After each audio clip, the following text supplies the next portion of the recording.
Hello बच्चों, welcome to JEE classes. कैसे हो आप लोग? बढ़िया सब कुछ। आज हम लोग इरोडोव का एक और क्वेश्चन सॉल्व करेंगे। मज़ेदार है ये क्वेश्चन, रिलेटिव मोशन से रिलेटेड है और आसान भी है, तो देखते हैं इसको। क्वेश्चन नंबर 10 क्या दिया हुआ इसमें कि two bodies were thrown simultaneously from the same point, one straight up. दो बॉडीज को अपन साइमल्टेनियसली थ्रो कर रहे हैं एक ही पॉइंट से, मतलब एक पॉइंट है, मान लीजिए ये, यहाँ से दो बॉडी को थ्रो किया जा रहा है। वन स्ट्रेट अप, एक को सीधा ऊपर फेंक दिए, ठीक है, मानिए ये, and the other at an angle theta is equal to 60 degree to the horizontal. दूसरे को थीटा 60 डिग्री हॉरिजॉन्टल से एंगल है उस पर फेंक रहे हैं। अगर ये हॉरिजॉन्टल माने तो ऐसे जा रहा है ये, ठीक है। इसकी वेलोसिटी कुछ ऐसे थी, एंगल थीटा है, थीटा की वैल्यू दी हुई है 60 डिग्री। आगे दिया हुआ है कि the initial velocity of each body is equal to v not equal to 25 metre पर second, neglecting the air drag, find the distance between the bodies at t is equal to 1.7 seconds later. ठीक है, दोनों body की velocity दी हुई है we not है initially, तो पूछ रहा है टी सेकेंड के बाद दोनों के बीच की दूरी क्या होगी। ठीक है, क्वेश्चन तो समझ में आ गया क्या है। एक ही पॉइंट है ए, इससे दो बॉडीज़ को थ्रो कर रहे हैं, दोनों की स्पीड सेम है इनिशियली, एक को वर्टिकली ऊपर फेंक रहे हैं और एक को theta is equal to 60 degree पे फेंक रहे हैं। पूछ रहा है कि टी टाइम के बाद दोनों के बीच का डिस्टेंस क्या होगा।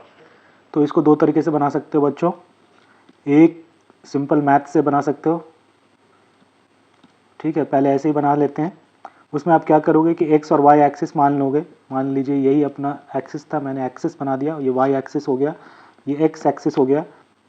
तो दोनों का पोजीशन वेक्टर अपन लिख देंगे और फिर दोनों के बीच का डिस्टेंस निकाल लेंगे, ठीक है, सिंपल मैथ से।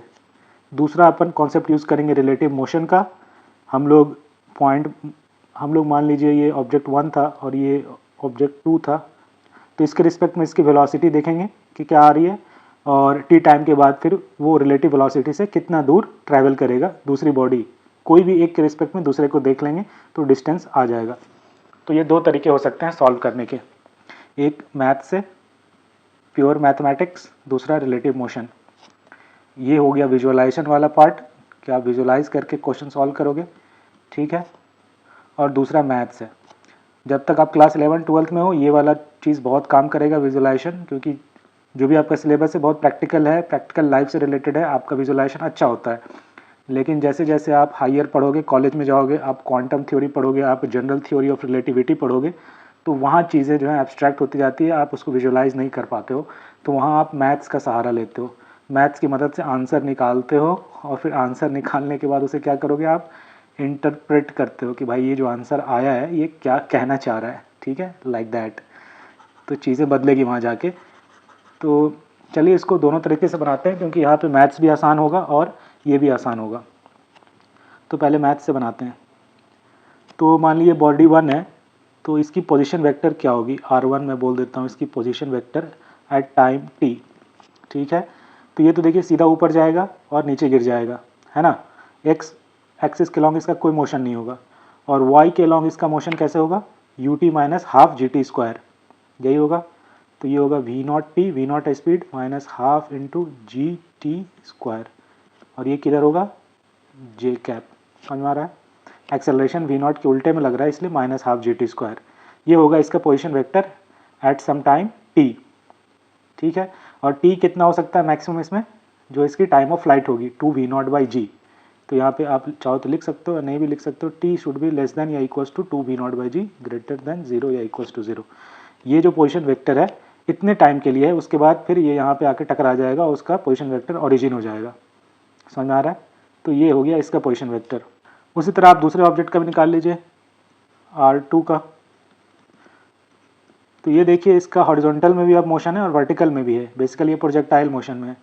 तो एक्स एक्सिस के लॉन्ग इसका क्या होगा, सिंपल होगा वी नॉट कॉस थीटा, ये उसकी वेलोसिटी है हॉरिजॉन्टल के लॉन्ग, इंटू टी, ये तो चेंज होगा नहीं, ये हो गया आई कैप प्लस जे कैप, इसी तरह से लिखेंगे, लेकिन यहाँ वी नॉट के बदले क्या हो जाएगा, वी नॉट साइन थीटा, ठीक है ना। वी नॉट का एक कंपोनेंट आएगा वर्टिकल में, वी नॉट साइन थीटा, तो v naught sine theta t minus half g t square, ये इसके अपोजिट में लग रहा है, और ये जे कैप। तो ये पोजीशन वेक्टर किसी भी टाइम टी पे इसका आया है मानिए, और ये पोजीशन वेक्टर किसी टाइम पे मानिए बॉडी 1 का आया था। आपको निकालना है distance between these two body, यानी आपको ये निकालना है, ये लेंथ है ना।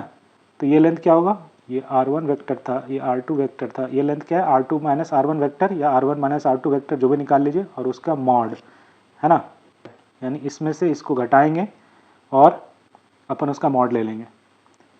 ये कितने टाइम तक ये वैलिड है, जो टाइम ऑफ लाइट होगा 2v0 sin theta by g, यहाँ t should be less than 2v0 sin theta by g less equals. इसके बाद इसकी पोजीशन वेक्टर ये हो जाएगी जो रेंज है r, ठीक है।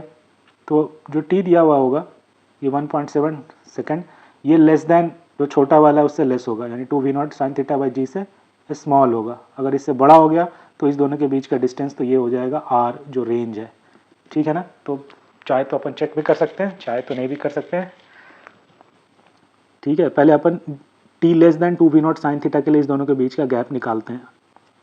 तो बेसिकली अपने को ये वाला जो है, मान लीजिए मैं इसको बोलता हूँ r1 r2, तो ये वेक्टर निकालना है और इसका मॉड, तो किसी एक से दूसरे को सब्सट्रैक्ट कर दीजिए। तो इसको मान लीजिए नीचे वाले से ऊपर वाले को सब्सट्रैक्ट करते हैं, तो क्या आएगा, देखिए यहाँ पे आई कैप है v0 cos थीटा, आई कैप, इसमें आई कैप कुछ नहीं है, तो एक हो जाएगा component v0 cos theta t I cap, ठीक है। और देखिए जे कैप में क्या होगा, y के लॉन्ग जो डिस्टेंस का डिफरेंस आएगा, दोनों में minus half g t square है, तो ये एक तरह से कट जाएगा दोनों से, बचेगा v0 sin theta t minus v0 t जे कैप। तो r1 r2 वेक्टर आपका क्या आ रहा है, एक आ रहा है v0 cos theta t I cap plus v0 sin theta minus v0 p J cap, और अपन को इसी का मॉड निकाल लेना है। तो ये क्या हो जाएगा, मॉड ऑफ r1 r2, कुछ नहीं, बस root under this square plus this square करना है।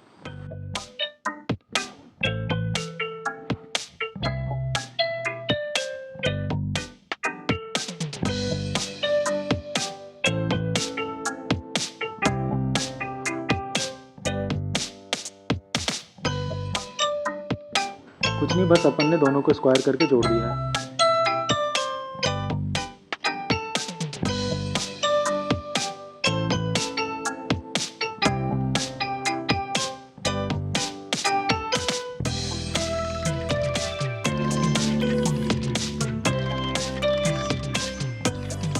तो ये आंसर मैंने इसको सिंप्लीफाई कर दिया है, और इसमें आप वैल्यू पुट करोगे v0 की, वो क्या है, v0 की वैल्यू है 25 1.7 और थीटा है 60, v0 की वैल्यू 25, थीटा की वैल्यू 60 और t 1.7, ये पुट कर लो तो वैल्यू आ जाएगी आपकी लगभग 22 मीटर, ठीक है।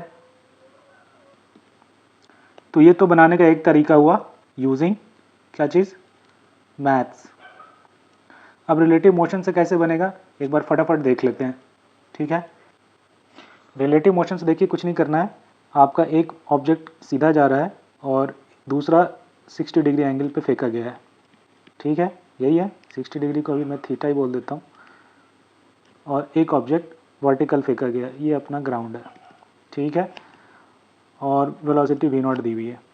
मान लीजिए ये ऑब्जेक्ट A है और ये B है, तो मैं कुछ नहीं करूँगा, मैं तो ये करूँगा कि ऑब्जेक्ट B के रिस्पेक्ट में मैं A को देखूँगा, जो प्रोजेक्टाइल है उसको मैं उस पर मैं बैठ गया हूँ और उसके रिस्पेक्ट में मैं इसको देख रहा हूँ, ठीक है। तो क्या, या फिर आप, मैं इसमें भी बैठ सकता हूँ, आप जिस पे चाहो बैठ जाओ, कोई दिक्कत नहीं है। तो मैं प्रोजेक्टाइल पे बैठ रहा हूँ, तो velocity of object A with respect to B निकाल रहा हूँ, ठीक है ना। B के रिस्पेक्ट में A की वेलोसिटी, ये क्या होगा, VA माइनस VB। VB जो है जिस पे मैं बैठा हूँ वो खुद को रेस्ट में समझेगा और अपनी वेलोसिटी उल्टा करके A वाले में ऐड कर दिया है। यही मैं समझाया था, रिलेटिव वेलोसिटी को इंटरप्रेट करना है तो ये ऐसे कर सकते हो कि VB जो है खुद को रेस्ट में मानेगा और अपनी वेलोसिटी को उल्टा करके दूसरे वाले में ऐड कर देगा, और यही होता भी है, जो ऑब्जर्वर होता है वो हमेशा खुद को रेस्ट में ही समझता है।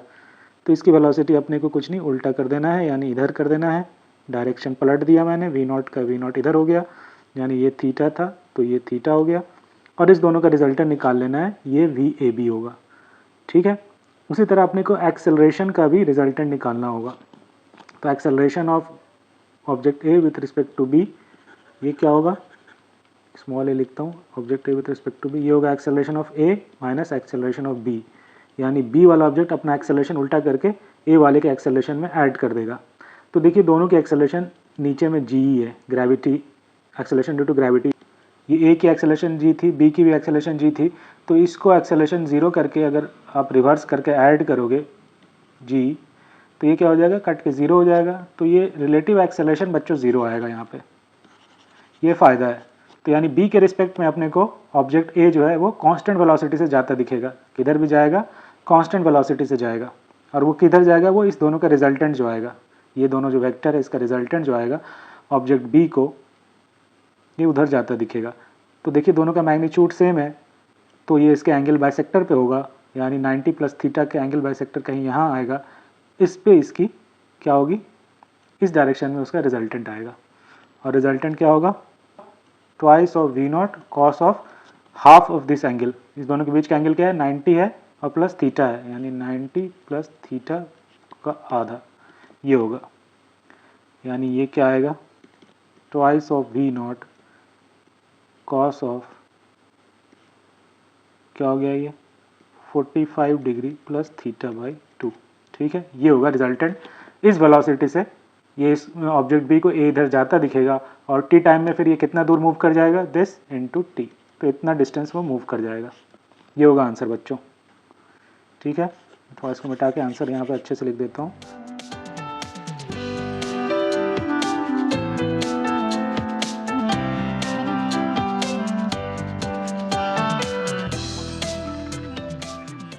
ये होगा आंसर। तो बच्चों ये वाली चीज़ है ना, इसको सिंप्लीफाई करोगे तो ये यही आ जाएगा, कोई दिक्कत नहीं है। कैसे इसको सिंप्लीफाई करोगे, आप लोग अभी पढ़ोगे भी, इसको सिंप्लीफाई कर सकते हो यूजिंग ट्रिग्नोमेट्रिक फार्मूला। आपको एक फार्मूला पता होगा, साइन थीटा बराबर होता है twice of sine theta by 2 cos theta by 2, है ना। तो इसको sign theta by 2 twice of sine theta by 2 cos theta by 2 लिख सकते हो, और 1 को लिख सकते हो sine square theta by 2 plus cos square theta by 2। तो ये हो जाएगा basically sign theta by 2 minus cos theta by 2 का होल स्क्वायर। ठीक है, और ये बाहर आ जाएगा, तो ये आ जाएगा वी नॉट टी, रूट 2 तो रहेगा ही, sine theta by 2 minus cos theta by 2। फिर ऊपर नीचे उसको रूट 2 से मल्टीप्लाई करोगे तो sign A plus cos A plus B के फॉर्मूले में वो सेट हो जाएगा, कॉस ए प्लस बी, इसके फॉर्मूले में cos A cos B minus sign A sine B. ठीक है, तो cos theta by 2 minus sign theta by 2 हो जाएगा वो। तो ये वही चीज़ है, सिंप्लीफाई करोगे तो सेम चीज़ आ जाएगा, और इसमें वैल्यू पुट करोगे तो आंसर वही आएगा 22 मीटर। तो रिलेटिव मोशन की मदद से इतने छोटे में आंसर आ गया। तो ये फ़ायदा है रिलेटिव मोशन से सॉल्व करने का। ठीक है, ऑब्जेक्ट बी को ऑब्जेक्ट ए जो है इधर जाता दिखेगा रिलेटिव में, इस डायरेक्शन में कांस्टेंट वेलोसिटी से, क्योंकि रिलेटिव एक्सेलरेशन 0 आ गया है। ठीक है, समझ में आ गया। दोनों तरीके से इसको बना के देख लिए, सिंपल था क्वेश्चन, है ना। आज के लिए इतना ही बच्चों, थैंक यू।